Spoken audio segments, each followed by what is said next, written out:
ndabashimiye mbifurije kugubwa neza nshuti bakunzi b'umuco wacu TV ndetse na radio televiziyo Nuru ya Mashariki. Imana ikomeze ibarinde kandi bahe umugisha. Tuje mu makuru yacu yo ku itariki ya 5 z'ukwa 9 2024, amakuru mugezwaho nanjye umushakamba fatanije na mugenzi wanjye wo kuri Nuru ya Mashariki. Sentama wiri gute? Mwiriwe neza. Twiriwe neza, uyu munsi n'akavura kabonetse. Imvura yaguye na hano yaguye rwose. Imvura nyinshi. Mu makuru yacu rero tugiye kugaruka kuri izi ngingo z'ingenzi zitandukanye, aho habayeho imirwano ibweramana muri Masisi ndetse na Sake muri Masisi. Ni imirwano yari ikomeye cyane, ku buryo ni imirwano kandi yatangiye ku munsi w'ejo yakomeje n'uyu munsi, ndetse kandi muri Rubero naho habayeho imirwano, ariko biranavugwa ko guverinoma ya Kinshasa yaba igiye guseswa nk'uko bitangazwa.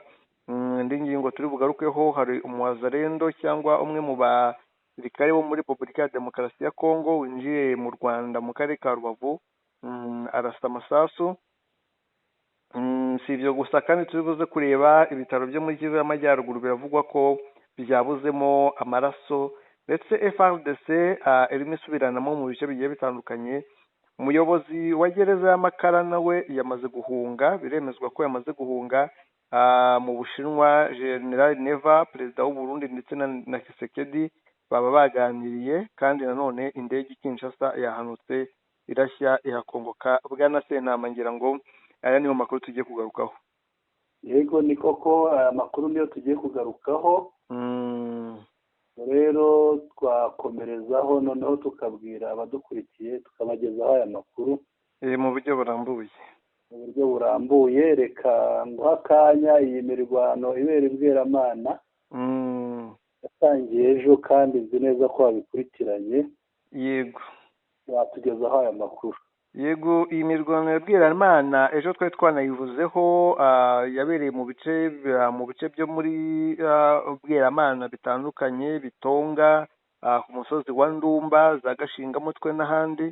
Ni imirwano yari ikomeye cyane, aho ku munsi w'ejo amakuru yemeza ko yaguyemo abo ku ruhande rwa FARDC na wazarendo bagera kuri 88, ndetse kandi amakuru akemeza ko bari bateye baturutse mu bice bine bitandukanye, ari byo tugiye kubabwira. Igitero cya mbere cyaturutse ahitwa Numbi, igitero cya kabiri gituruka Buragiza, icya gatatu gituruka Kibumba. Ni ibice bitatu, ntabwo ari bine nk'uko nari mbivuze, ahubwo noneho bose baje batera muri ibyo bice, yaba Bitonga, Ndumba ndetse naho navuze Gashingamutwe. Ariko M23 yihagazeho bwuma rwose, ibasha kubakubita umuriro ukomeye cyane, basubira inyuma. Ndetse amakuru akemeza ko kandi umusirikare wa FARDC ufite iranka cyangwa se ipeti rya koloneli wapfuye, nubwo tutaramenya amazina ye. M23 muri uwo muriro ukomeye cyane yabahase. Amakuru rero akemeza ko uyu munsi mu gitondo nanone babyutse barasa ku birindiro bya M23 muri bweramana nk'uko bari babigenjeje ejo, ariko n'ubundi bagasanga M23 ihagaze bwuma, bikarangira basubiye inyuma. Ntituramenya abaguye muri iyi mirwano, ariko M23 ibasubije inyuma rwose, basubira iyo bateye baturutse muri ibyo bice bya Numbi, Buragiza ndetse na Kibumba.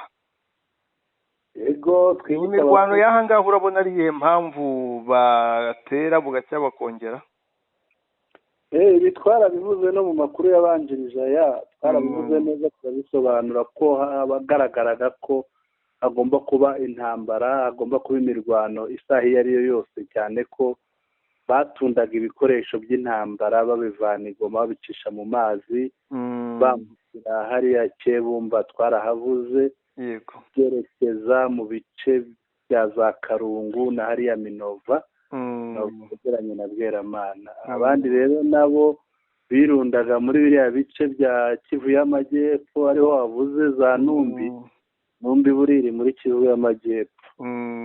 Rero ibyo ngibyo ni ibintu bari bafite muri gahunda, ariko ikigenderewe hagenderewe ibintu bibiri.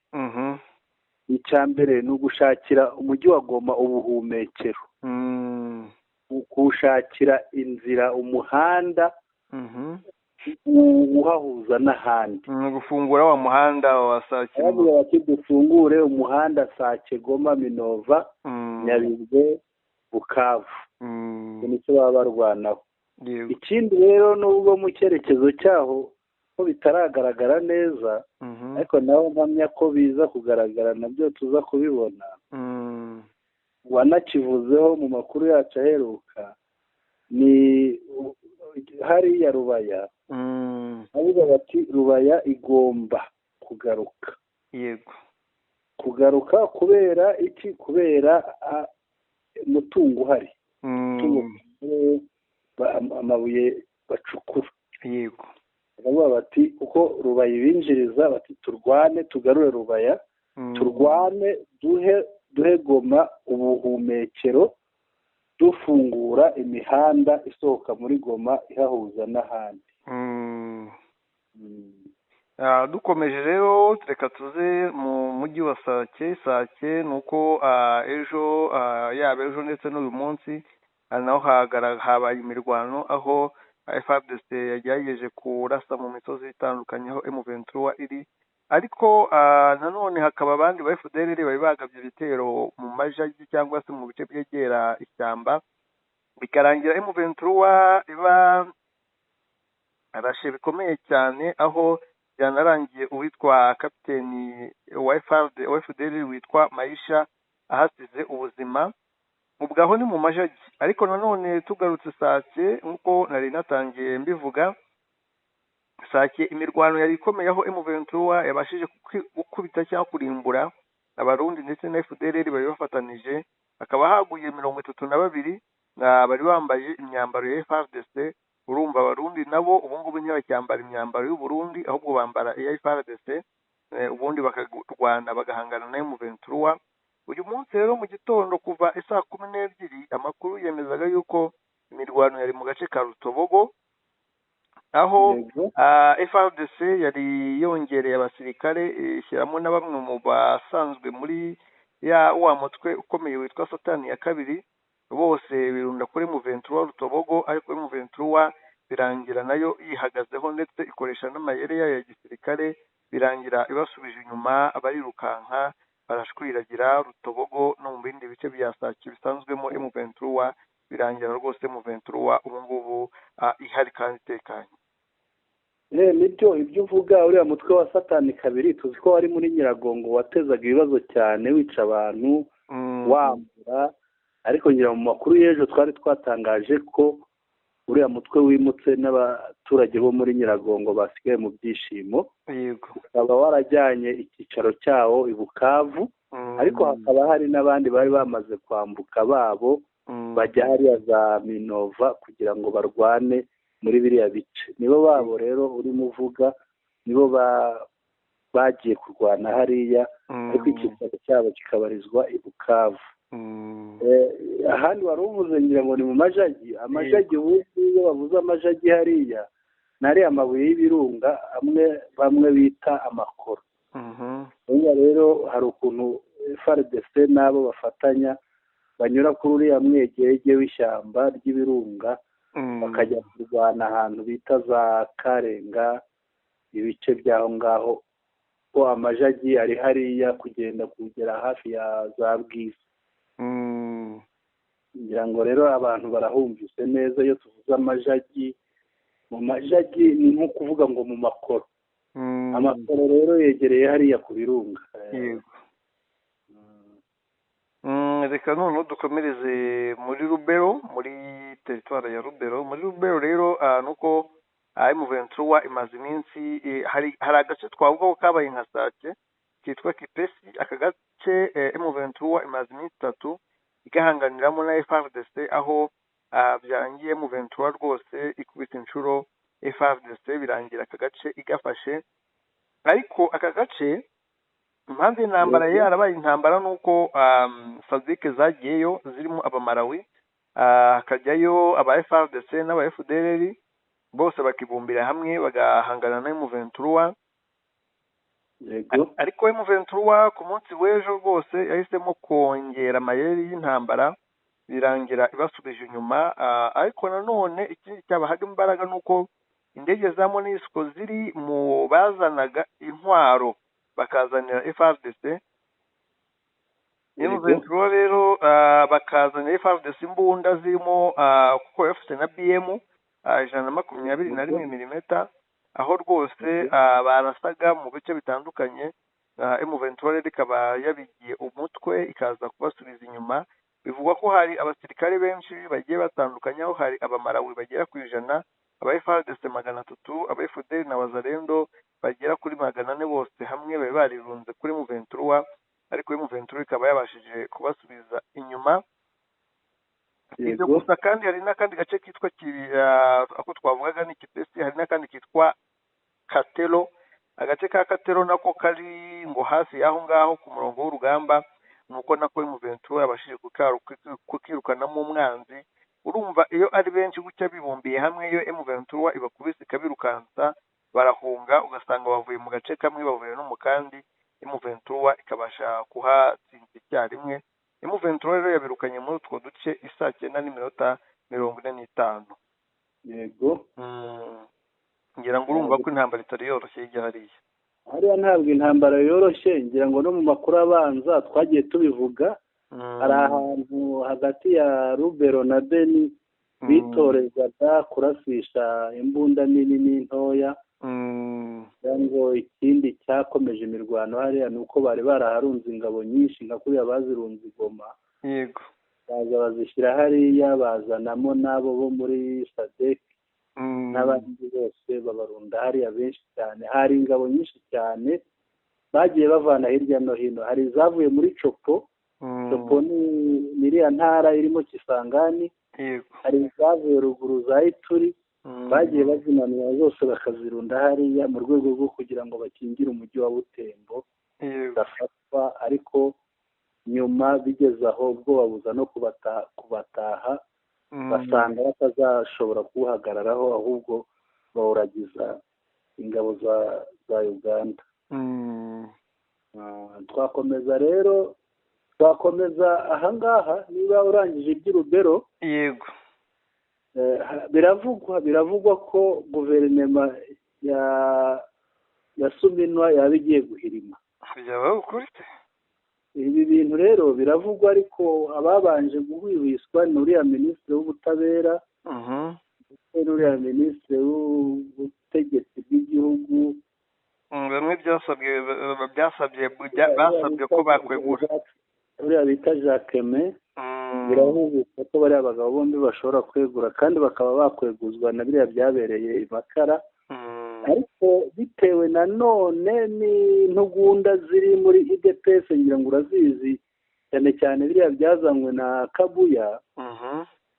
Biragaragara ko n'uriya mugore ashobora kwegura minisitiri w'intebe, kandi minisitiri w'intebe yeguye, iyo yeguye burya ni guverinoma yose ivaho, bagashyiraho undi minisitiri w'intebe akimika guverinoma ye, minisitiri bashya. Rero biravugwa, kandi ngira ngo nawe wabikurikiranye, wagira n'ikindi ubivugaho. Ikindi amwe mu makuru abivugwaho ni uko ngo nanone baba bashaka gushyiramo amaraso mashya ya Martin Fayulu, kugira ngo arebe ko yafasha Kisekedi kugabanya umurindi w'ibibazo, ndetse no kuba wenda yagarura icyizere abaturage, guverinoma ikaba yakongera kwizerwa n'abaturage. Ibyo uvuga nibyo, ahubwo si impuhwe agirira Martin Fayulu. Nuko Fayulu amuzonze. Iyo urebye nko mu barwanya Kisekedi, uretse wenda AFCM 23 yafashe intwaro, mu bandi basigaye barwanya Kisekedi, uriya niwe ugerageza kuvuga agasakuza. Abandi ubona ko bacecetse. Rero aravuga ati niyegereje uriya mba ngabanyije. Ni nko kumupfuka umunwa. Ni nko kumupfuka umunwa ngo aceceke, arekere aho kumurwanya. Numva rero ko ashobora kubikora. Biravugwa koko nk'uko bivuze ko bashaka gukuraho uriya Suminwa, noneho bakimika Martin Fayulu kugira ngo bagabanye igitutu abamurwanya bari bamushyizeho muri ibi bihe.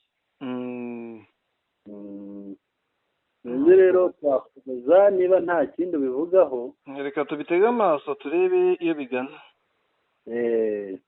Ariko Rubavu rero ngo umuzarendo wishwe n'inzara ati ngombe ntere hariya niba amatungo.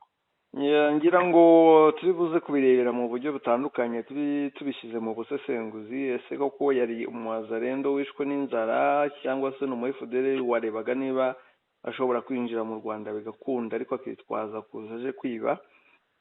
Ariko amakuru aremeza ko ari umugizi wa nabi w'umusirikare, ashobora kuba ari umuwazarendo cyangwa se umu FDL wari uje gusahuraho yaraje kwiba inka y'uwitwa Mfitumukiza muri Busasamana aciye mu kibaya.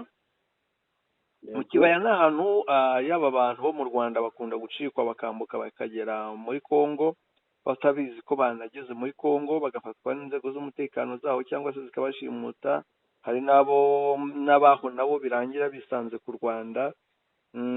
Ariko ni ahantu utatekereza cyangwa wakwibaza uti kuki ejo bundi mu minsi mikeya umuwazarendo yinjiriye kuri Petite Barriere, uyu munsi akinjirira kuri uyu mupaka wundi, cyane ko ubwo bamuteshaga inka yasubiye inyuma arasa mu kirere.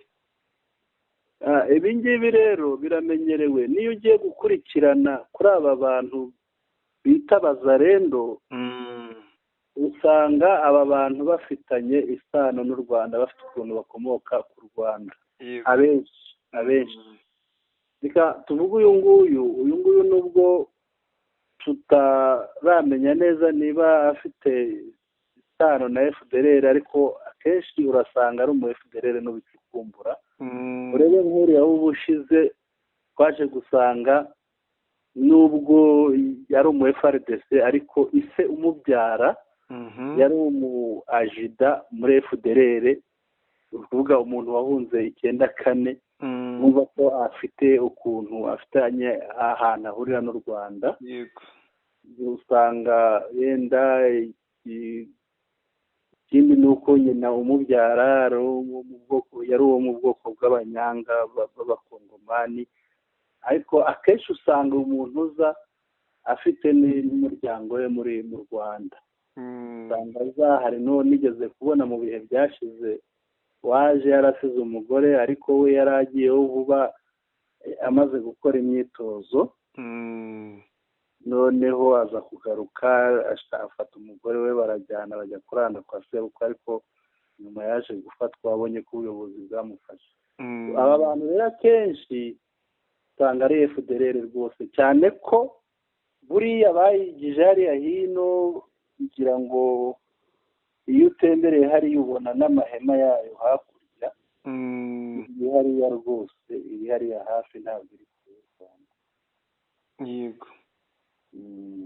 Byiza cyane, gusa si ibintu nk'inzego z'umutekano zidakwiye kwitaho, bitewe n'uko n'ubwo bambuka baturutse ku rwego rw'abagizi ba nabi, ikindi baba bafitanye isano n'u Rwanda, ushobora gusanga baje mu buryo bwo kwiba ariko bifite n'indi mpamvu. Nabyo biba birimo, abajije kunyeganyeza ngo yumve uko bimeze, ariko ikigaragara ni uko basubirayo biruka. Yego. Reka rero dukomeze turebe ahangaha ngo amaraso yabuze hariya muri Kivu y'Amajyaruguru. Nibyo ni ibyatangajwe n'umuvugizi n'umuyobozi w'ikigo cyo mu ntara Kivu y'Amajyaruguru muri Repubulika Iharanira Demokarasi ya Kongo gishinzwe gutanga amaraso, aho bavuga ko bahangayikishijwe n'ikibazo cy'ibura ry'amaraso ryifashishwa mu buvuzi. Uyu muyobozi w'iki kigo witwa mu mujyi wa Goma witwa Dr. Liliane Bwiza yasobanuye ko iki kibazo gifite uburemere butigeze bubaho mu myaka 17 ishize, asaba guverinoma n'abandi bafatanyabikorwa gukora ibishoboka kugira ngo ubuzima bw'abarwayi babarirwa mu bihumbi butabarwe. Dr. Bwiza yasobanuye ko ubwoko bwose bw'amaraso uko ari bune, hari hari ubwoko bwa B, hari ubwoko bwa AB ndetse n'ubwoko bwa O, bwashize muri iki kigo kizwi nka CPT, Centre Provincial de Transfusion Sanguine, ndetse no mu mavuriro yose ari muri Kivu y'Amajyaruguru. Uyu muganga yatangarije radiyo Okapati amaraso y'ubwoko bwose yaradushiranye, ntabwo tukibona ayo ibitaro bikeneye, kandi ikibazo ntikiri Goma gusa, kiri mu ntara yose. Yatangaje ko mu bice bitandukanye by'iyi ntara hari abarwayi batangiye gupfa kubera ko ibitaro byabuze amaraso bakeneye. Ati dufite ikibazo gikomeye giteye ubwoba, nakubwira ko twatangiye gupfusha abantu. Ngira ngo ntabwo turabitinda ku by'inkuru kuko birumvikana amaraso yarabuze, ariko se ntibyaba biri guterwa n'inkomere nyinshi cyangwa n'abasirikare benshi M23 yicira ku rugamba ndetse n'abo ikomeretsa cyane ko baba bakeneye amaraso, noneho akaba aribo batuma ibitaro bibura amaraso? Ibi ngibi birashoboka, urebye nta n'indi mpamvu ihari, kuko usanga amaraso bafite aba ari make, noneho abayakeneye ari benshi, umubare w'abayakeneye ukazamuka kubera ibibazo bisanzwe by'uburwayi, abantu babura amaraso, noneho hakiyongeraho na za mpamvu zaba abandi bakomerekera ku rugamba nabo bakabura amaraso, ugasanga noneho abarwayi bakeneye amaraso babaye benshi. Iyo babaye benshi rero amaraso akaguma ingano ari yayindi yari isanzwe ikoreshwa, urumva ko amaraso ahita aba make. Ibyo birumvikana rwose. Ngira ngo biraza binashimangira byinshi twagiye tuvuga ko FARDC ipfusha kandi igakomeretsa ku rugamba. Iki nacyo ni ikimenyetso buriya kuba muri Kivu y'Amajyaruguru yose amaraso yabuze ahantu hose, nuko nyine imirwano iri mu bice hafi ya byose bya Kivu y'Amajyaruguru. Yego nibyo. Kandi buriya ikigaragara ni uko niba FARDC ihora irwana ikarwana igasubira inyuma ikiruka, ikongera ikarwana ikiruka, ukabona ko aho irwanye hose nta na hamwe irasubiza inyuma uwo barwana cyangwa se ngo imwirukane aho yari ari, igahora itsindwa. Burya umuntu ajya kwemera kwiruka yatanga, usibye kwirukanka no gukubitwa nk'uko byumvikana ngo barimo no gusubiranamo. Ibi ngibi nibyo umucuranzi wabo bari bamumereye nabi, uriya bita Gramo Pao Koffi Olomide, yego, yayivugiye ati Kongo ntiturwana ahubwo baratunoba. Kunoba ni ugukubita urushyi mu gutwi. Ibi rero bibabaho, bakubitwa buri munsi, ariko uretse n'ibi ngibi nabo ntabwo ari shyashya ku rugamba, usanga basubiranamo kandi bapfa impamvu zitumvikana. Niyo nkuru dufite aha ngaha ikurikiraho, aho umusirikare wa FARDC yishwe ku itariki 3 z'uku kwezi kwa 9 ahitwa Tushunguti. Tushunguti rero ni urusisiro ruri ahitwa Ikisha. Ikisha ni muri groupement ya Ziraro, ni muri Kivu y'Amajyepfo, muri teritwari ya Karehe. Aha ngaha rero amakuru atubwira ko aba basirikare bombi bashwanye basubiranamo bapfuye umugore. Apfuye umugore rero, noneho baza kurwana, umwe aza kurasa undi, amurasa ahita apfa. Ariko intambara nta yindi nkomoko yayo, yari iturutse ku mugore, bapfuye umwe amushaka n'undi amushaka. Birumvikana warashe undi ubwo yaranesheje, yegukanye umugore, ariko ikibazo ntabwo wahindura imbunda uyitunga uwo murwana noneho ngo uzarwana uneshe, ntabwo byakunda. Uwo mufatanya kurwana ugahindukira akaba ariwe utunga imbunda, yego, ntabwo wazanesha, ntibishoboka. Reka twikomereze turebe uko byifashe i Kinshasa. Kinshasa hari inkuru yari ikomeye muri iyi minsi, iriya y'iyicwa ry'abantu batagira ingano muri gereza ya Makara. Nyuma yaho rero biravugwa ko leta yashakishije kandi ishaka no gufata igafunga uwari umuyobozi w'iyi gereza witwa Joseph Yusufu Mariki.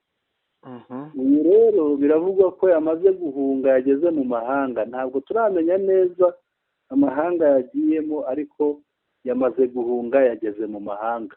ntabwo akibarizwa muri Kongo ariko arimo arashakishwa kugira ngo akurikiranwe kuri biriya byabaye muri gereza aho babeshya imibare ugasanga baravuga umubare muto kandi nyamara umubare ari munini. Warabyiboneye na Human Rights Watch yarabanyomoje iti murabeshya, hano hashobora kuba haraguye abantu bari hagati ya 800 n'igihumbi. Yego. Izindi nkuru zikagaragaza imibare irenga 1000. Urabona ariyo mpamvu yatumye ibibazo bigeza ku rwego rw'uko atoroka. Iyi mibare tuyitangaza bwana Mushakamba, ndaza kugusangiza audio kumwe dushyira telefone kuri YouTube yacu. Hari umukongomani wanyihamagariye arambwira ati jewe ndi Kinshasa, ndi Makara, ngaranafunzwe, ndaza kuguha audio rwose ye yayimpaye, nawe ntarabikubwiye ariko ndabikubwiye. Inkuru mwatangaje niyo 100%. Bariya abantu mwavuze uriya mubare w'abantu bapfuye, abahunze, abakomeretse, iriya mibare niyo naho iriya mibare ya leta barababeshya. Rero ndayifite rwose, sinzi niriwe muri rwinshi nibagirwa kukubwira ko iyo audio nayibonye yarayimpaye ikigoroba. Nari nkubajije nti urabona ariyo mpamvu yatumye uriya muyobozi wa gereza ahunga? Yatinye ibyabaye hariya kuko biriya bintu ni agahomamunwa, ariko ntawe uzi n'ukuntu avugana n'abamuyobora. Hari uriya Minisitiri Jacques Aimé, uyu nguyu ari mu nshingano ze, amagereza arayareba ndetse n'igipolisi n'ubutegetsi bw'igihugu biri mu nshingano ze. Kandi urumva niba minisitiri amerewe nabi ku kibazo cyabereye aho uyu nguyu ayobora, uyu we kuba ari umuntu wo hasi ya minisitiri we byaba biremereye kurenza uko biremereye minisitiri. Rero yarebye ati reka niyarure aba bantu bose bapfuye batazanshyirwa ku mutwe. Ngewe hari ibindi nkeka. Yego. Ndakeka kuba hari amabanga yaba yarabyihishe inyuma, akabona batangiye guhwihwiswa ko wenda batamwizeye ashobora kuzamena amabanga, nabyo birashoboka kumwica, noneho nawe yabimenya kare akaba yato. Nabyo birashoboka. Byose tuba dusesengura ngo turebe impamvu zabiteye, umwanya tutarazimenya, ariko n'icyo ngicyo ntabwo umuntu yagishyira ku ruhande. Bashobora kuvuga bati uyu muntu reka tumufate tumwikize nawe ejo atazamena ibanga, cyane ko bagenda babona abamena amabanga yabo hanze. Turababona ni benshi, urabona nk'uriya, ahubwo twitege kwa gatandatu ejo bundi nabonye uriya tariki 7. Nabonye uriya Kabuya avuga ati kuwa gatandatu ndabategereje bazaze duhangane naho bizaba ari umuriro. Nibyo navugaga, Kabuya arimo ashyira hanze amabanga yabo n'abandi bavuga bati noneho uyu nguyu we uzi ibijyanye n'aba bantu bangana batya bapfuye dusize hanze, cyaba ari igishebo gikomeye cyane. Bakavuga bati rero tumwikize, tumwikize noneho yo kuzatuvamo atazatuvamo. Birumvikana. Reka noneho turebe ibya General Neva na Chirombo mu nama bagiranye mu Bushinwa, cyane ko usibye mbere y'uko wenda turebe ibya Chirombo na Perezida wa Repubulika y'u Rwanda Paul Kagame mu Bushinwa yaganiriye na William Ruto, ariko by'akarusho anaganira na Perezida w'Ubushinwa Xi Jinping. Yego nibyo, aba bagabo rero basigaye ari inshuti zikomeye bwana Mushakamba. Nta n'izindi bagira ariko ngira ngo uzi hari ikintu cyabagaho kera amajyambere atarakomera bitaga kunywana. Ubanza nabo baranywanye. Banywaniye ku maraso y'abana babo bari kwicira hariya. Aba bagabo rero bagize gutya, iriya nama imaze gutangizwa, nyuma yo kuyitangiza iriya nama yo bita Fokake, bayita Fokake. Inama ya 9 yamaze gutangizwa rero i Beijing. Perezida Felix wa Kongo Felix Tshisekedi na Ndayishimiye Evariste bagira batya barahura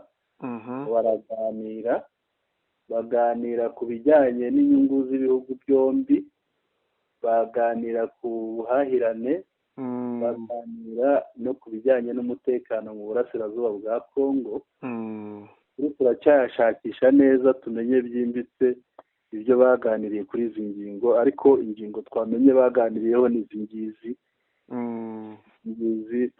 Twitegereye amafoto y'imbonerakure nyinshi ziri mu modoka ngo zizanwe muri Kongo. Izo ntizisiba kuza, ngira ngo no mu bihe bishize wumvise batayo yose yaje, kandi noneho no mu makuru ngira ngo hashize iminsi 2 cyangwa 3 mu makuru twatangaje, ngira ngo ariko banza aya makuru yaciye kuri Nuru ya Mashariki gusa, radio televiziyo, aho twagaragaje ko imbonerakure ziri gutorezwa Cibitoke. Yego. Zirimo gutorezwa Cibitoke, ndetse zari zimaze ku itariki 16 z'ukwa munani, ngo zari za pasinze, zari zarangije imyitozo y'ibyumweru 2. Bazigishaga ngo imbunda kurasisha imbunda ziremereye n'izoroheje, gutera ibiturika nka za grenade. Yego.